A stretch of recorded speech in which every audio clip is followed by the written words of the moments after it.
এবং মায়েরা, আপনারা কি আপনাদের গর্ভকালীন যে পেটে ফাটা দাগ আছে সেটা নিয়ে কি আপনারা চিন্তিত, এই সমাধান খুঁজছেন? অথবা বিশেষ করে যারা ভাইয়ারা আছে, আপনারা কি আপনাদের গর্ভকালীন ওয়াইফের যে পেটে ফাটা দাগ আছে সেটা নিয়ে চিন্তিত? ঠিক তেমন আমার মতো আমিও যখন গর্ভবতী ছিলাম তখন আমার পেটে ফাটা দাগ পড়েছিল, যেটা কিনা আমার কাছেও খারাপ লেগেছিল।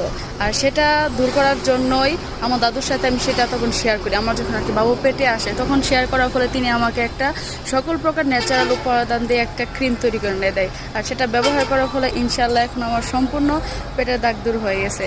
আর এখন যারা গর্ভবতী মায়েরা বাবু পেটে, আপনারা যদি আমার এই ক্রিমটা এখন থেকেই ব্যবহার করা শুরু করেন, ইনশাল্লাহ দেখবেন এখন থেকে সকল পেটে ফাটা দাগ দূর হয়ে যাবে। আর যারা মারা গর্ভবতী দাগ পড়ে গেছে তারাও যদি আমাকে একটা ব্যবহার করেন এখন থেকেই, শুলে যে কোনো প্রকারের ফাটা দাগ, যে কোনো প্রকারের কালো দাগ, মুখের স্কিনও ক্রিমটা ব্যবহার করতে পারবেন, ইনশাল্লাহ ভালো হয়ে যাবে। তো আপনারা যদি আমাদের সাথে নিতে চান তাহলে অবশ্যই যোগাযোগ করতে পারেন। সকলে ভালো থাকবেন। আসসালাম।